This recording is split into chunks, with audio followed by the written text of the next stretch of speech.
Hi guys, welcome to Muppadai Training Academy. So guys, எல்லாருமே physical next week 6th அன்னைக்கு பாதி பேருக்கு start ஆகுது, 7th ல இருந்து மீதி பேருக்கு ஸ்டார்ட் ஆகுது.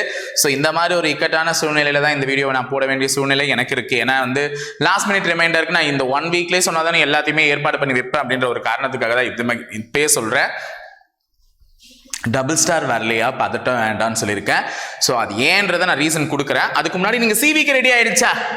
ஓகேவா? டபுள் ஸ்டார்ன்றது ரெண்டாவது ஸ்டார் ஈவெண்ட்ன்றது நீ போன அன்னைக்கு நடத்த போறது இல்லை, அது அடுத்ததாக தான் நடத்த போறாங்க. நீ போற அன்னைக்கு வந்து எலிஜிபிள் டெஸ்ட், அதாவது 1500 meter running, height check, chest, அதுக்கப்புறமா சர்டிபிகேட் வெரிஃபிகேஷன், இதெல்லாம் தான் நடக்க போகுது. அப்ப ஃபர்ஸ்ட் சிவி நடக்கும். சிவி முடிஞ்ச உடனே உன்னை கூட்டிட்டு போய் ஹைட் மெஷர் பண்ணுவாங்க. ஹைட்ல நீ எலிஜிபிள் ஆயிட்ட உடனே உன்னை கூட்டிட்டு போயிட்டு செஸ்ட் மெஷர் பண்ணுவாங்க. செஸ்ட்ல நீ எலிஜிபிள் ஆயிட்ட உடனே கூட்டிட்டு போயிட்டு 1500 மீட்டர் ஓட விடுவாங்க. இதுல எல்லாரும் எலிஜிபிள் ஆயிட்டா தம்பி நீ எல்லாத்துலயும் எலிஜிபிள், ஸ்டார் ஈவெண்ட்டுக்கு கூப்பிடுறேன் அன்னைக்கு வந்து சேருன்னு சொல்லிட்டு ஒரு டேட்டா பிரிண்ட் பண்ணி தருவாங்க. அதாவது 7ல இருந்து 11ஆம் தேதி வரை உனக்கு பிசிக்கல் நடக்க போதுன்னா அந்த 7ல இருந்து 11 மேக்ஸிமம் எலிஜிபிள்ஸ் தான் நடக்கும். ஸோ உனக்கு திருப்பி 11ஆம் தேதியோ இல்லை 12ஆம் தேதியோ உனக்கு ஒரு ஹால் டிக்கெட்ல உன்னை வர சொல்லி ஒரு மென்ஷன் பண்ணிருப்பாங்க. அந்த டேட்ல தான் மறுபடியும் வந்து நீ என்ன பண்ணணும், ஸ்டார் ஈவெண்ட்ஸ் அட்டெண்ட் பண்ணணும். ஸோ அந்த சிவிலே நிறைய பேர் ரிஜெக்ட் ஆகிறதுக்கு வாய்ப்புகள் இருக்கு. ஸோ சிவிக்கு என்ன டாக்குமெண்ட்ஸ் எல்லாம் எடுத்து வச்சிட்டீங்க இந்த 1 வீக்லன்றதை ஞாபகப்படுத்திக்கோங்க. ஸோ நம்ம முப்படை ட்ரைனிங் அகாடமி ஃபாலோ பண்ணிட்டு போயிட்டு நம்ம வெளியே வரது நல்லா இருக்காது இல்ல. ஸோ இதெல்லாம் தான் ஒரு சாதாரண மாணவனா இருந்தாலும் மற்ற யாரா இருந்தாலுமே இதெல்லாம் ஒரு பேசிக்கா எடுத்துட்டு போகணும். என்ன சார் இவ்வளவு எடுத்துட்டு போனோம்னு பார்க்காதீங்க, என்னென்ன எழுதிருக்கன்றதை முதல்ல தெளிவா பாருங்க. First ID proof is definitely must.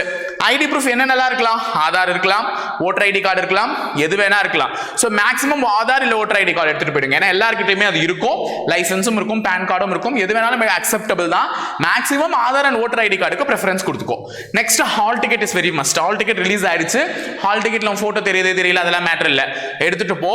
Hall டிக்கெட்ல போட்டோ தெரியலன்னா ரிட்டன் எக்ஸாமுக்கு என்ன பண்ணியோ அதே தான் பண்ணணும். So hall ticket is very must, அதை எடுத்துட்டு போயிடு. நெக்ஸ்ட் உன்னுடைய 10th மார்க் ஷீட், 10வது மார்க் ஷீட். ஏன்னா இதுதான் உன்னுடைய உயர்ந்தபட்ச குவாலிஃபிகேஷனை காமிக்க போது இந்த தேர்விற்கு 10th படிச்சவங்க தான் அப்ளை பண்ணலாம் அப்படின்னு சொல்லிட்டு. அப்ப 10th mark sheet is very must. And then community certificate, ஜாதி சான்றிதழ். ஸோ நான் அன்ரிசர்வ் கேட்டகரின்னு மறுபடியும் வந்து கேட்காத, நீங்க ஜெனரல் கேட்டகரியா இருந்தா உங்களுக்கு ஜாதி சான்றிதழ் தேவையே இல்லை. நான் எதை சார் எடுத்துட்டு போகணும்னு கேட்குறீங்க, அது நம்ம வந்து இரிட்டேட் ஆகக்கூடிய கொஸ்டின்ல அதுவும் ஒன்று. ஸோ அது வேண்டாம், அந்த கொஸ்டின்ஸ் வேணாம். ஸோ ஜாதி சான்றிதழ் கம்பல்சரி எடுத்துட்டு போகணும். இருக்கிறவங்க எந்த ஜாதி வகுப்பினரை சேர்ந்து எந்த அடிப்படையில் நீ வந்து வேலையை வாங்கணும்னு விரும்புறியோ அந்த ஜாதிக்கான இதை வந்து கிளைம் பண்றதுக்கான ரிசர்வேஷனுக்கு community certificate is very must. Next photo எடுத்துக்கோங்க. அவசியமான்னு கேட்பீங்க, அவசியமா தான் இருக்கும், எடுத்து வச்சுக்கோங்க. ஒரு 4 பாஸ்போர்ட் சைஸ் போட்டோவாது குறைஞ்சபட்சம் எடுத்து வச்சுக்கோ.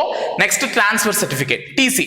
டிசி வந்து நிறைய பேர் இடத்துல வந்து சில வெரிஃபிகேஷன் சென்டர்ஸ்ல கேட்கறாங்க, சில வெரிஃபிகேஷன் சென்டர்ஸ்ல கேட்கறதில்ல. ஏன்னா அதுல வந்து ஃபாதர் நேம் கிராஸ் செக் பண்றதுக்கு கேட்கறாங்கம்மா. சம் சென்டர்ஸ்ல வந்து நீ போய் எடுத்துட்டு வா அடுத்த முறை வரும்போதுன்னு சொல்லுவாங்க, இல்லைன்னா போலீஸ் வெரிஃபிகேஷன் எடுத்து சப்மிட் பண்ணுன்னு சொல்லுவாங்க. எதுக்கு அந்த பதட்டத்துல எல்லாம் வச்சுட்டு இருக்கணும்? ஏதோ ஒன்று மூலையில ஒரு ஷீட் இருக்கிறதுனால நமக்கு ஒன்றும் பேக்ல வெயிட் கூட்டிட்டு போறது இல்லையே. அதனால அந்த டிரான்ஸ்ஃபர் சர்டிஃபிகேட்டையும் ஜெராக்ஸ் எடுத்து கூட எடுத்துட்டு போயிடுங்க. நான் சொல்றதெல்லாம் 2 செட் ஜெராக்ஸும் கூட எடுத்துட்டு போயிடுங்க. எனக்கு தெரிஞ்ச ஐடி ப்ரூஃபும் ஒரு 2 எடுத்துக்கோ. 10th மார்க் ஷீட், ஜாதி சான்றிதழ், டிரான்ஸ்ஃபர் சர்டிஃபிகேட் எல்லாமே 2 செட் ஜெராக்ஸ் எடுத்துக்கோ. Next corona negative certificate. ஏன்னா உன்னுடைய வாழ்க்கையை பாசிட்டிவா மாற்ற போறது இந்த வேலை. அப்போ கொரோனா நெகட்டிவ் சர்டிஃபிகேட் அதுக்கு வேணும். ஓகேவா? கொரோனா நெகட்டிவ் சர்டிஃபிகேட் வாங்கிக்கோ. மாஸ்க், வாட்டர் பாட்டில், பிரேக்ஃபாஸ்ட் வந்து ரொம்ப சிம்பிளாகவும் இருக்கணும், அதே நேரத்தில் ரொம்ப ஹைஜீனிக்காகவும் இருக்கணும். அதாவது போயிட்டு அங்கே வயிற்ற கலக்கி விட்டுறக்கூடாது. சில பேர் 1500 மீட்டர் வயிற்ற கலக்கிறன்ற பயத்திலே வேகமா ஓடி போயிடுவான். ஓகேவா? சோ அதனால அந்த மாதிரிலாம் இருக்கும். அந்த மாதிரி ரொம்ப போயிட்டு ஹெவியா பிரியாணி, தம் கட்டி, பரோட்டா இதெல்லாம் வேண்டாம். Preferable, most preferable. அதாவது வந்து உன் உடல் நடத்தையும் கெடுக்க கூடாது, உனக்கு பசியை வந்து அடக்கி வைக்கிற மாதிரியான ஒரு விஷயம். ஏன்னா எந்த நிமிஷம் நம்மள ஓட சொல்லுவாங்கன்னு நமக்கு தெரியாது. பசியை அடக்கி வைக்கிற மாதிரி எடுத்துக்கோ. அதுக்கு தான் நான் மேக்ஸிமம் ஃப்ரூட்ஸ் ப்ரெஃபர் பண்ண சொல்றேன். ஃப்ரூட்ஸ்ல கூட பனானா இஸ் மோஸ்ட் ப்ரெஃபர்ட். வாழைப்பழம் வந்து மோஸ்ட் எடுத்துட்டு போ, நல்லது தான் உடம்புக்கு. ஸோ வாழைப்பழம் கொஞ்சம் பசியும் கட்டுப்படுத்தி வைக்கும். ஓகேவா? ஸோ மேக்ஸிமம் ஹைஜீனிக்கான ஃபுட்ஸ் எடுத்துட்டு போமா. ஸோ இதெல்லாம் பேசிக்கா போற ஒரு மாணவன் எடுத்துட்டு போக வேண்டியது. நெக்ஸ்ட் இந்த மாதிரி ரிசர்வேஷன் கிளைம் பண்ணியிருப்பாங்களா, விடோ சர்டிஃபிகேட் அவங்க எல்லாம். ஸோ பிஎஸ்டிஎம் தமிழ் வழியில் வேலை வாங்கணுங்க, பிஎஸ்டிஎம் சர்டிஃபிகேட் எடுத்துட்டு போங்க. எக்ஸ் சர்வீஸ் மேன் அவங்க டிஸ்சார்ஜ் சர்டிஃபிகேட் எடுத்துட்டு போங்க. டிரான்ஸ்ஜெண்டர் அவங்க சர்டிஃபிகேட். விடோ அவங்க அதை நான் எழுதி போடல, ஆனால் அவங்க விடோ ஆதரவற்ற விதவைகள் மறுமண சங்கத்தில் ஆதரவற்ற விதவைகள் வந்து அவர்கள் வந்து ஒரு சர்டிஃபிகேட் வாங்கியிருப்பாங்க, அதை எடுத்துட்டு போங்க. Sports certificate including form 1, form 2, form 3 எது இருந்தாலும் அதை எடுத்துட்டு போங்க. ஒரு சில பேர் என்கிட்ட அந்த டவுட் கேட்டிருந்தாங்க, சார் நான் ஸ்போர்ட்ஸ் கோட்டா அடிப்படையில் எனக்கு வேலை வரல, ஏன்னா நான் ஃபார்ம் 1, ஃபார்ம் 2, ஃபார்ம் 3 எல்லாம் சப்மிட் பண்ணல. ஆனால் இன்கேஸ் நான் வந்து ஸ்கூல் படிக்கும் போது ஒரு ஸ்போர்ட்ஸ் ஈவெண்ட்ல கலந்து நான் பார்ட்டிசிபேட் பண்ணியிருக்கேன், டிஸ்ட்ரிக்ட் லெவலில் வின் பண்ணியிருக்கேன், ஸ்டேட் லெவலில் வின் பண்ணியிருக்கேன் அந்த ஸ்போர்ட்ஸில் அப்படின்னும் போது அந்த ஸ்போர்ட்ஸ் சர்டிஃபிகேட்டையும் மறக்காம எடுத்துட்டு போங்க. மேபி அதுக்கு 0.5 மார்க் கொடுக்கறதுக்கான வாய்ப்புகள் இருக்கு. ஸ்கூல் லெவல் சர்டிஃபிகேட் நீ ஸ்போர்ட்ஸ் கோட்டால வர மாட்டோமா, ஆனால் உனக்கு அதுக்கான 0.5 மார்க் வந்து கிடைக்கிறதுக்கான வாய்ப்புகள் இருக்கு. ஸோ ஸ்கூல் லெவலில் ஸ்கூல் லெவலில் வந்து நீங்க டிஸ்ட்ரிக்டோ அல்லது ஸ்டேட் பிளேயராகவும் இருந்தீங்கன்னா பார்ட்டிசிபேட் பண்ணியிருந்தீங்கன்னா எடுத்துட்டு போங்க மறக்காம. ஓகேவா? நெக்ஸ்ட் உன்னோட NCC அல்லது NSS சர்டிஃபிகேட் எது வச்சிருக்கீங்களோ அதையும் எடுத்துட்டு போங்க. ஏன்னா அதுக்குமே உனக்கு மார்க் இருக்கு. ஓகேவா? சோ இதெல்லாமே வந்து எக்ஸ்ட்ரா அந்தந்த கிளைம் யாரெல்லாம் அந்த மார்க் கிளைம் பண்ற யாரெல்லாம் அந்த ரிசர்வேஷன்ல வேலையை கிளைம் பண்றீங்களோ அவங்க எடுத்துட்டு போக வேண்டியது. ஓகேவா? சோ இது எல்லாமே முடிஞ்சிருச்சு. சர்டிஃபிகேட் என்ன எடுத்துட்டு போகணுன்றத சொல்லிட்டேன். சோ டபுள் ஸ்டார் வரல பதட்டமா இருக்கு. இது வந்து ஒரு முக்கியமான கேள்வியா இருக்கு எல்லார் மனசுலயும். இந்த நேரத்துல இருக்கலாமா?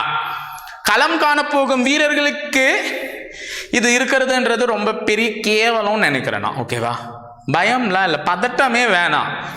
நான்லாம் லாஸ்ட் டைம் வந்து ஃபிசிக்கல் பார்த்துருக்கேன். அதாவது என் கூட இருந்தவங்கலாம் பண்ணியிருக்காங்க, அட்டென்ட் பண்ணியிருக்காங்க.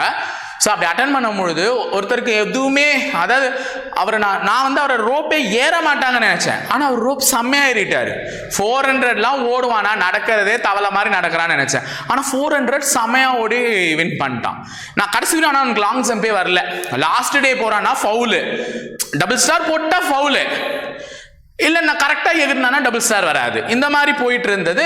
கடைசியில் அன்னைக்கு போயிட்டு எக்ஸாம் அன்னைக்கு 3 சான்சஸ் இருக்கும். நான் சொல்லிட்டு இருந்தேன் 3 சான்ஸ்ல ஒரு சான்ஸ்லயாவது ஃபவுல் இல்லாமல் டபுள் ஸ்டார் போட்டுருன்னு கூட சொல்லிட்டு இருந்தேன். ஆனால் அவர் ஃபர்ஸ்ட் சான்ஸ்லேயே டபுள் ஸ்டார் போட்டார். இங்கே வராத ஒரு மாணவருக்கு கரெக்டாக அன்னைக்கு எக்ஸாம் அன்னைக்கு வந்துருச்சு.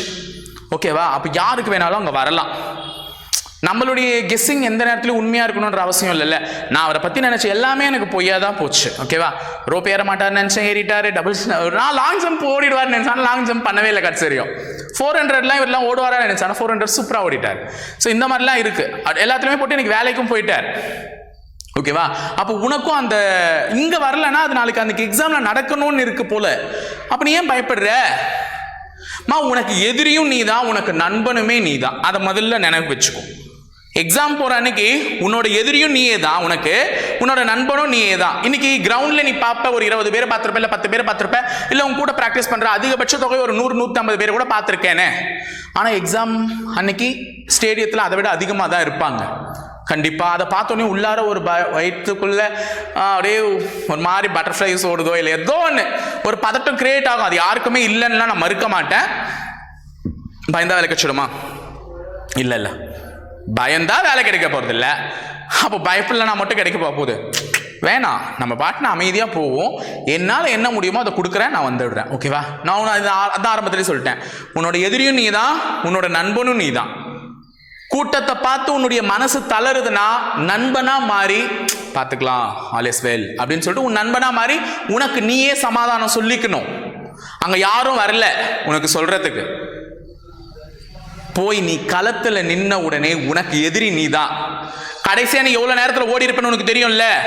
கடைசியா நீ ஓடினது 7 நிமிஷம்னா உன்னோட எதிரியா நீ மாறி, டேய் அவன் 7 நிமிஷம் ஓட்டான் கடைசியா ஓடினவன், இப்ப நான் 7 நிமிஷத்துக்கு முன்னாடி முடிக்கணும், அதான் நான் அப்படின்ட்டு உன்னோட எதிரியா நீயே மாறிக்கிட்டு ஓட ஆரம்பி வேகமா. அப்ப களம் காண போக இடத்துல உன்னுடைய நண்பனாவும் உன்னுடைய எதிரியாவும் நீயே உன்னை மாத்திக்கும். நண்பனா இருக்கும் போது நீ தளரும் பொழுது நண்பனா மாறி உனக்கு ஆறுதல் சொல்லிக்கோ, எதிரியா மாறி உன்னை நீயே ஜெயிக்க வச்சுக்கோ. இதுதான் ஒரே வாரம் உனக்கு நான் கொடுக்குற ஒரு சின்ன அட்வைஸ். ஸோ பதட்டம் மட்டும் படாத. கண்டிப்பா எல்லாருக்குமே எக்ஸாம் டைம்ல டபுள் ஸ்டார் வந்துடும்.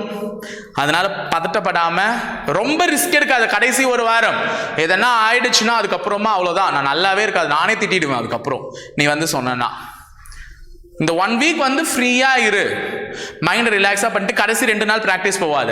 இப்போ வரையும் உன்னால எவ்வளவு முடியுமோ எஃபர்ட் போடு. ஒரு ஈவெண்ட்டை 2 முறை 3 முறை வந்து பிராக்டிஸ் பண்ணி பார்த்துக்கோ. ஸோ உனக்கு ஸ்டார் ஈவெண்ட்ஸ்க்கு நிறைய டைம் இருக்கு. நடுவில் திருப்பி ஒரு 5 நாள் கேப் கிடைக்கும்.